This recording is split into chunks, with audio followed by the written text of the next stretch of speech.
1983 সালে মৌলভীবাজারে মনু প্রকল্প নামের একটি প্রকল্প বাস্তবায়ন করে সরকার, যার মূল লক্ষ্য ছিল বন্যার কবল থেকে ফসল রক্ষা ও বোরো মৌসুমে সেচের মাধ্যমে কৃষির উৎপাদন নিশ্চিত করা।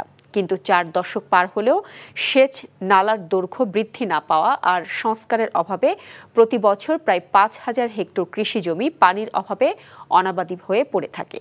মনু প্রকল্প নিয়ে মৌলভীবাজারের থেকে SM উমেদ আলীর পাঠানো 2 পর্বের ধারাবাহিকের আজ দেখুন প্রথম পর্ব। মৌলভীবাজার সদর ও রাজনগর উপজেলার কাউয়াদিঘি হাওর ঘিরে মনু প্রকল্পের অবস্থান। প্রকল্পের আওতাভুক্ত 59 কিলোমিটার বন্যা নিয়ন্ত্রণ বাঁধের ভেতর 22,672 হেক্টর জমি রয়েছে। এই জমিতে সেচ সুবিধা দিতে 1983 সালে খনন করা হয় 105 কিলোমিটার সেচ নালা। 4 দশক ধরে এই নালার দৈর্ঘ্য না বাড়ায় প্রতি বছর প্রকল্পের ভেতর প্রায় 5,000 হেক্টর জমি অনাবাদি থাকছে।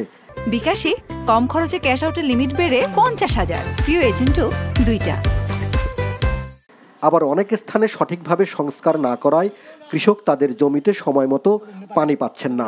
70-80 বিঘা জমি এর উপরে হয়তো আমার আছে, কিন্তু পানি পাইলাম না, কি তা করবো।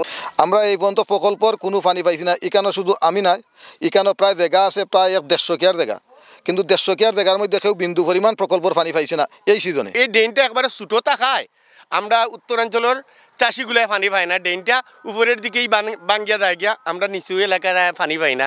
পানি উন্নয়ন বোর্ড বলছে প্রকল্প এলাকায় 105 কিলোমিটার সেচ নালার সাথে আরও 20 কিলোমিটার নতুন সেচ নালা খননের একটি প্রকল্পের প্রস্তাবনা ঊর্ধ্বতন কর্তৃপক্ষের কাছে পাঠানো হয়েছে। মেগা প্রকল্প বা এখানে একটি জিওবি বরাদ্দের একটি প্রকল্প গ্রহণ করা হলে আমাদের অতিরিক্ত আমরা প্রায় 20 কিলোমিটার ক্যানেল খনন করব, যার দ্বারা আরও প্রায় 3,000 হেক্টর এরিয়াতে ফসলের আবাদ করা সম্ভব হবে।